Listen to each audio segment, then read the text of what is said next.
The fluorescent lights of Chicago O'Hare International Airport cast their cold glow over thousands of travelers rushing through the terminal on that gray Tuesday morning. Among them walked Marcus Wellington III, his Italian leather shoes clicking against the polished floor with the confident rhythm of a man who had never known want. His tailored suit, worth more than most people's monthly salary, was pressed to perfection, and his gold Rolex caught the light as he gestured impatiently at his assistant, who struggled to keep pace while juggling his phone, briefcase, and coffee. Marcus was the heir to Wellington Industries, a manufacturing empire that had made his family wealthy beyond measure.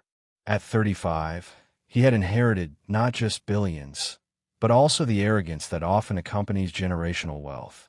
To Marcus, the world was divided into two categories: those who mattered, and those who served those who mattered.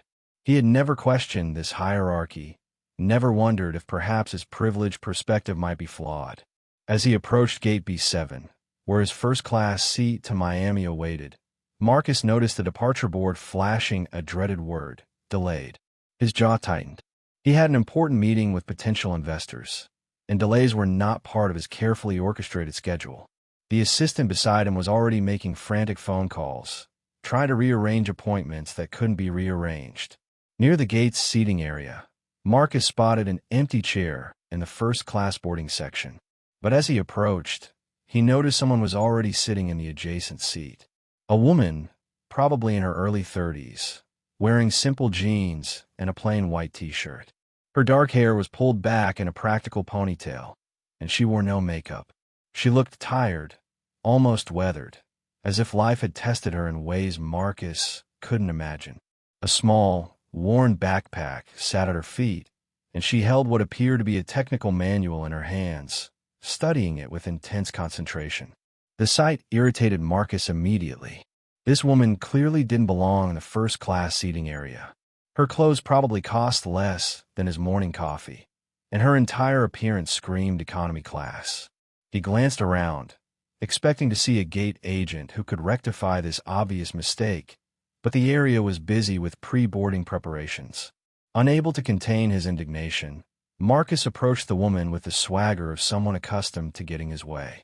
His voice, when he spoke, carried the sharp edge of condescension that he reserved for people he considered beneath his station. The woman looked up from her manual, her brown eyes meeting his with a calm steadiness that should have given him pause, but didn't. What happened next would set in motion a series of events that would challenge everything Marcus thought he knew about worth, respect, and the dangerous assumptions we make about people based on their appearance. The woman's quiet dignity in the face of his rudeness, her measured responses to his cutting remarks, should have been warning signs. But Marcus Wellington III was about to learn that sometimes the most profound lessons come from the most unexpected teachers, and that the universe has a way of humbling those who most need humbling. The other passengers in the waiting area began to take notice of the exchange, some looking uncomfortable, others curious about the brewing confrontation. Little did any of them know that they were about to witness a moment that would become the talk of the airport, a story that would spread far beyond Gate B7, teaching everyone present about the danger of judging others by their appearance and the power of quiet strength in the face of arrogance. "Excuse me," Marcus said, his voice dripping with the kind of polite venom that wealthy people had perfected over generations. "I think you might be confused about where you're supposed to be sitting." He gestured dismissively at the first-class seating section, as if her very presence there was contaminating the air he breathed. "These seats are reserved for first-class passengers only. The economy boarding area is over there." He pointed toward a crowded section near the windows, where families with crying children and budget travelers waited with their oversized carry-ons and discount airline blankets. The woman, whose name was Captain Sarah Chun, looked up from her aircraft systems manual with the patience of someone who had dealt with difficult people before. Her expression remained neutral, professional even, though something flickered in her dark eyes. Not anger, but a quiet assessment of the man standing before her. She had been reviewing emergency procedures for the Boeing 777 she would be flying in less than an hour, but she closed the manual carefully and gave Marcus her full attention. "I appreciate your concern, Sarah replied, her voice steady and measured. "But I'm exactly where I need to be." She held up her boarding pass briefly, then tucked it back in her pocket. There was no defensiveness in her tone, no need to prove herself to this stranger. She had learned long ago that some battles weren't worth fighting, and some people weren't worth the energy it took to educate them. But Marcus wasn't satisfied with her calm response. In fact, her composure seemed to irritate him further. He was accustomed to people scrambling to accommodate him, apologizing profusely for any perceived slight, grateful for his attention even when it was negative. Her quiet confidence challenged his worldview in a way that made him uncomfortable, though he couldn't articulate why. "Look, sweetheart," Marcus continued, his tone becoming more condescending with each word. "I don't know how you managed to sneak into this section, but this isn't a charity case situation. These seats cost more than you probably make in a month." He laughed, a harsh sound that carried across the waiting area. "I mean, just look at yourself. Those clothes, that backpack. You look like you should be cleaning the plane, not sitting in first class." Several passengers nearby had stopped their conversations to listen. An elderly couple exchanged uncomfortable glances. A businesswoman in a power suit looked up from her laptop, frowning at Marcus's behavior. A father traveling with his teenage daughter whispered something about entitled jerks under his breath. But Marcus was oblivious to the growing disapproval around him. He was too focused on what he saw as a clear case of someone overstepping their boundaries. Sarah remained seated, her hands folded calmly in her lap. She could have ended this confrontation with a single sentence, could have revealed exactly who she was, and watched Marcus's arrogance crumble into mortified silence. But something about his assumption, his absolute certainty that her appearance determined her worth, made her curious about how far he would take his prejudice. She had spent her entire career in a male-dominated field, had faced countless moments where people underestimated her based on their preconceptions. But rarely had she encountered someone so brazenly classist, so utterly convinced of his own superiority. "You seem very concerned about my presence here," Sarah observed quietly. "May I ask why it matters so much to you where I sit?" Her question was simple, but it cut to the heart of Marcus's behavior. She wasn't defending herself or attacking him. She was simply asking him to examine his own motivations. The question caught Marcus off guard. He had expected her to either slink away in embarrassment or become defensive and angry. Her calm, almost philosophical response unsettled him. But rather than reflect on her question, he doubled down on his aggression, his voice rising enough that more passengers began to turn and stare. "Why it matters." Marcus's voice cracked with indignation, his face flushing red as he gestured wildly with his manicured hands. "Because some of us actually pay for the privilege of sitting here. Some of us contribute to society, create jobs, build empires." His voice echoed through the gate area, drawing even more attention from fellow travelers. "I didn't work my way to the top just to have some nobody pretend they belong in my world."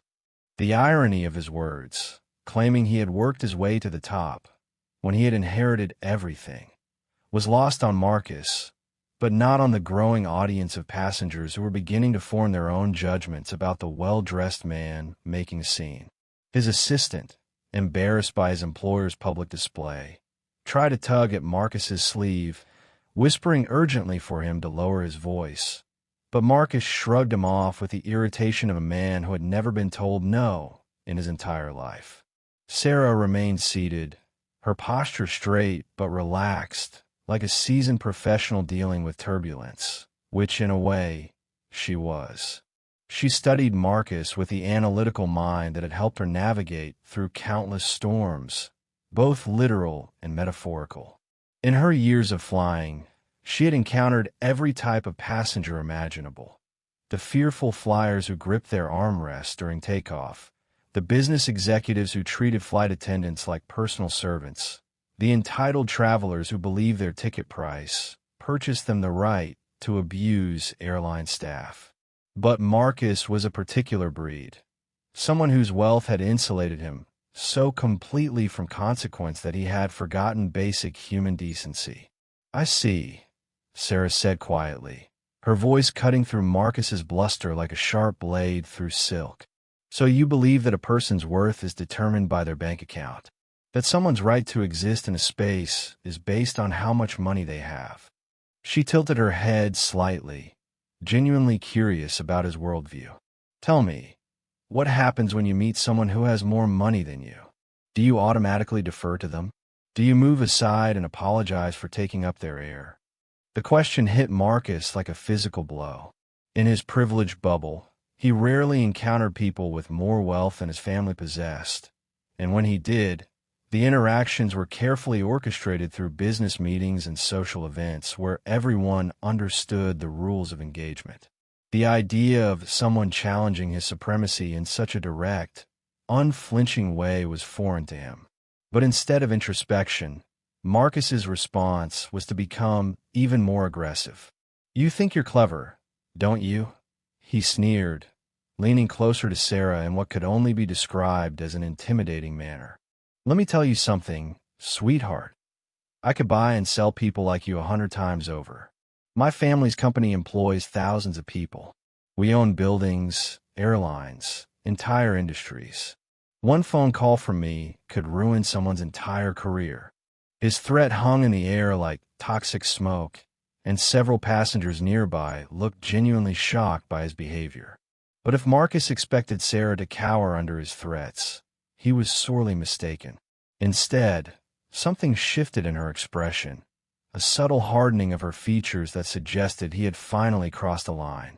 For the first time since the confrontation began, Sarah's professional composure showed the slightest crack, not from fear, but from a deep, righteous anger that she kept carefully controlled.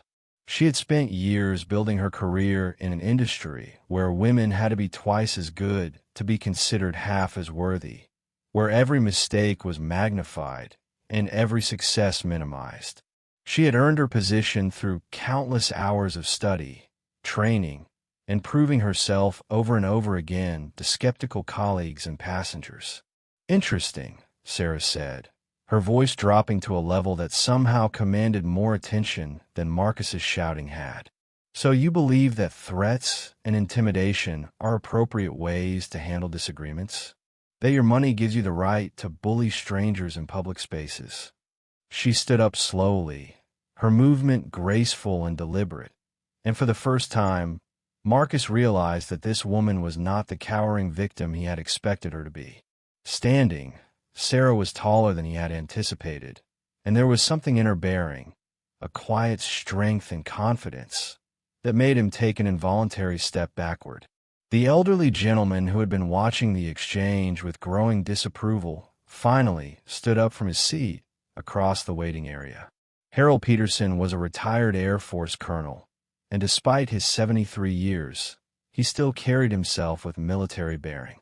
His wife Martha tried to pull him back down, knowing her husband's tendency to intervene when he witnessed injustice, but Harold was already walking toward the confrontation with determined steps. "Son," Harold said, his voice carrying the authority of someone who had commanded respect for decades, "I think you need to step back and reconsider your behavior." His weathered face showed the kind of disgust typically reserved for the worst kinds of human conduct. "I've been watching you berate this young lady for the past 10 minutes, and frankly, you're embarrassing yourself and everyone around you." Marcus whirled to face this new challenger, his face now purple with rage. "Mind your own business, old man. This doesn't concern you." But even as he spoke, Marcus could feel the weight of dozens of eyes upon him. The gate area had become unnaturally quiet, with conversation stopping mid-sentence as more and more passengers turned to witness the unfolding drama. "When I see a grown man bullying a woman in public, it becomes everyone's business," Harold replied firmly. "You're acting like a spoiled child throwing a tantrum because someone dared to exist in your presence. Where I come from, we call that cowardice." The word cowardice hit Marcus like a slap. Throughout his life, he had been many things: arrogant, entitled, dismissive, but no one had ever questioned his courage. Of course, his courage had never truly been tested. His wealth had always provided a buffer between him and any real consequence or danger. But the accusation stung because somewhere deep inside, Marcus knew it was true. He was brave only when facing those who couldn't fight back, bold only when protected by his family's money and influence. "How dare you?" Marcus sputtered, but his voice lacked the conviction it had carried moments before.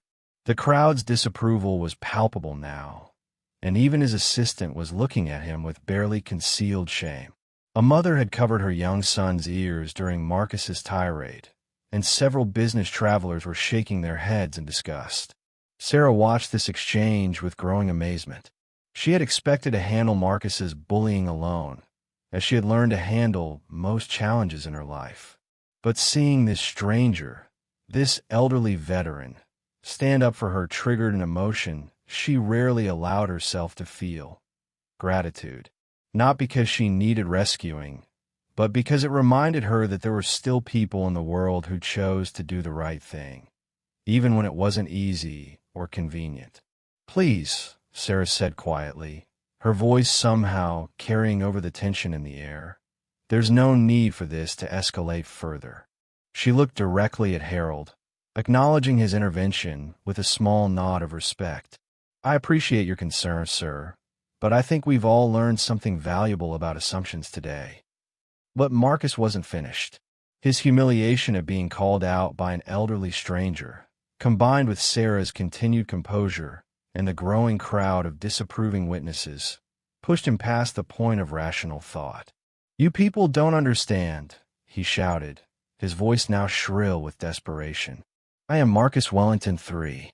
My family built half the infrastructure in this city. I donate more money to charity in a year than most people see in their entire lives. I deserve respect." The declaration hung in the air like a toxic cloud. Even his assistant closed his eyes in mortification, knowing that his employer had just revealed the emptiness at the core of his character. The belief that respect could be purchased, that human worth was measured in dollars and cents, that charity donations could excuse cruelty and arrogance. The passengers around them began to murmur among themselves, and Marcus could hear fragments of their conversations. "Disgusting behavior. Entitled brat. Someone should call security." It was at that precise moment of Marcus's most desperate proclamation that a crisp, professional voice cut through the chaos like a knife through butter. "Ladies and gentlemen, may I have your attention, please?" The voice belonged to Captain Rodriguez, the chief pilot for the airline, a distinguished man in his 50s wearing the unmistakable four-stripe uniform that commanded instant respect in any airport. He had been approaching Gate B7 to conduct the mandatory pre-flight briefing when he heard the commotion and recognized one of the voices involved. Marcus's head snapped toward the uniformed figure, hope flickering in his eyes. Finally, someone with authority had arrived to resolve this situation in his favor. Surely this pilot would understand the natural order of things, would recognize Marcus's importance, and escort this inappropriately dressed woman to her proper place among the economy passengers. After all, pilots were practical people who understood hierarchy and respected those who could afford first-class tickets. "Captain Rodriguez," Marcus said, his voice instantly shifting to the tone he used when addressing people he considered useful. "Thank goodness you're here. There's been some sort of mix-up. This woman," he gestured dismissively toward Sarah, "seems to be confused about her seating assignment. She's been occupying the first-class area, and when I politely tried to help her find her correct seat, she became rather argumentative." Captain Rodriguez's weathered face remained impassive as he listened to Marcus's version of events, though his experienced eyes took in the scene before him. The flushed, agitated billionaire in his expensive suit, the crowd of uncomfortable passengers, the elderly colonel still standing protectively nearby, and most importantly, the calm woman in simple clothes who seemed to be at the center of the controversy. What Marcus didn't know What he couldn't have known, given his assumptions, was that Captain Rodriguez had worked with Sarah Chun for over 3 years and considered her one of the finest pilots he had ever encountered. "I see," Captain Rodriguez said slowly, his tone neutral, but his eyes beginning to show a spark of something that might have been amusement. "And you are?" "Marcus Wellington, 3. Marcus replied, straightening his tie and puffing out his chest. "Wellington Industries. Perhaps you've heard of us. We have significant investments in the aviation sector." He paused, waiting for the recognition and deference he expected, but Captain Rodriguez's expression remained unchanged. "Mr. Wellington," the captain said formally, "I appreciate your concern for proper seating arrangements. However, I think there may be some information you're missing about the situation." He turned toward Sarah, and for the first time since the confrontation began, she smiled, a small, knowing expression that somehow transformed her entire face. "Captain," Sarah said, her voice taking on a different quality now, more authoritative than it had been throughout Marcus's tirade, "I was just reviewing the weather patterns for today's flight. We're looking at some possible turbulence over the Carolinas, but nothing we can't handle." She reached into her backpack, the same worn backpack that Marcus had mocked, and pulled out what was unmistakably a pilot's logbook, its pages filled with flight hours, certifications, and route information. The color began to drain from Marcus's face as the implications of what he was witnessing started to penetrate his consciousness. The technical manual she had been reading when he first approached her, the calm confidence she had maintained throughout his abuse, the way she spoke to Captain Rodriguez with the familiarity of a colleague, pieces of a puzzle he should have solved much earlier began clicking into place.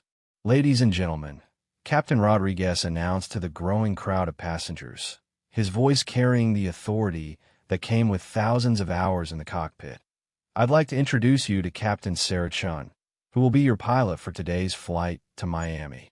The words hit the gate area like a thunderclap, and the silence that followed was deafening. Marcus Wellington, 3 stood frozen, his mouth slightly agape, as the reality of his colossal mistake crashed over him like a tidal wave.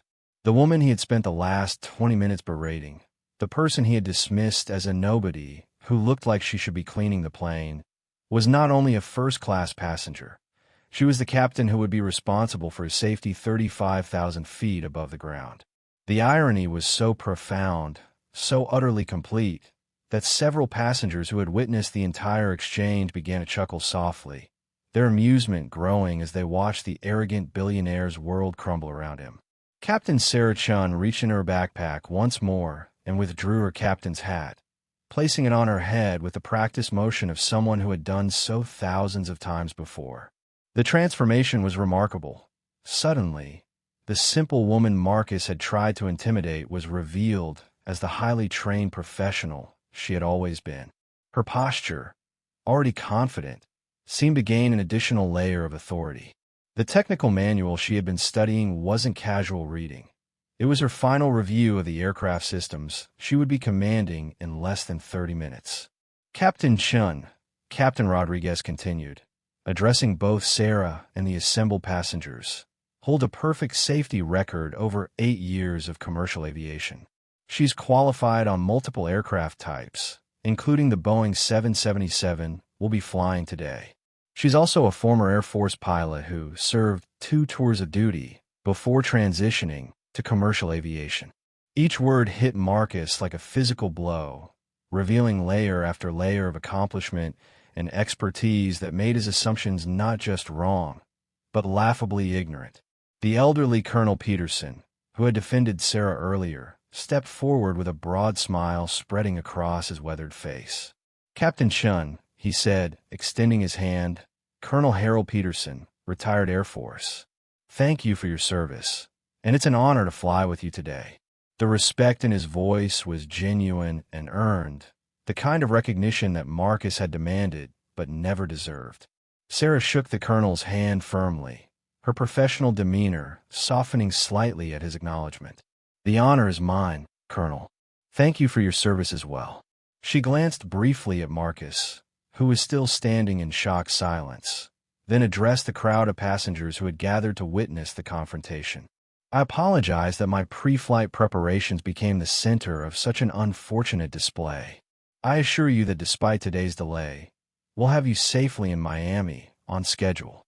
The contrast between Sarah's gracious professionalism and Marcus's earlier behavior was stark and unmistakable. While he had demanded respect based on his wealth and family name, she commanded it through her competence, service record, and dignity under pressure. The passengers who had watched the entire scene unfold began to murmur their approval, some even applauding quietly for the captain who had handled such unprovoked abuse with remarkable composure. Marcus's assistant, mortified beyond measure, tugged frantically at his employer's sleeve. "Sir," he whispered urgently, "we need to, perhaps you should, an apology might be." But Marcus seemed incapable of speech, his face cycling through various shades of red as the magnitude of his humiliation became clear. Not only had he publicly revealed himself to be a classist bully, but he had done so while attacking the very person upon whom his safe arrival in Miami depended. Captain Rodriguez, clearly enjoying the poetic justice of the moment, addressed Marcus directly. "Mr. Wellington, I believe you had some concerns about Captain Chen's qualifications to be in the first-class seating area." His tone was professional, but there was an unmistakable edge of satisfaction in his voice. "I can assure you that as the pilot in command of this aircraft, she's entitled to sit anywhere she chooses, though she was actually reviewing flight materials in preparation for your journey." The boarding announcement crackled over the intercom, breaking the stunned silence that had settled over Gate B7. "Ladies and gentlemen, we are now ready to begin boarding Flight 847 to Miami. We'll start with our first-class passengers and those requiring special assistance." The words that should have been routine took on an almost surreal quality given the drama that had just unfolded. Marcus Wellington III found his voice at last, but when he spoke, it came out as a strangled whisper. I didn't know. I mean, how was I supposed to?" He looked around desperately, seeking some escape from the judgment he saw in every face surrounding him. The passengers who had witnessed his behavior were no longer just uncomfortable observers. They were his fellow travelers who would spend the next 3 hours in the confined space of an aircraft, all of them knowing exactly what kind of person he truly was. Captain Sarah Chun picked up her backpack and adjusted her uniform hat, preparing to conduct her final pre-flight duties. Before she left, she turned to face Marcus one last time. Her expression held no malice, no triumph over his humiliation, just a profound sadness that someone could live so long and learn so little about the fundamental dignity of human beings. "Mr. Wellington," she said quietly, her words carrying more weight than any of his earlier shouting, "I want you to understand something. When you see someone and immediately decide their worth based on their appearance, their clothes, or what you assume about their background, you're not just insulting them. You're revealing everything about your own character. True worth isn't measured by the balance in your bank account or the labels on your clothing. It's measured by how you treat people when you think there's nothing to gain from being kind to them." She paused, letting her words sink in before continuing.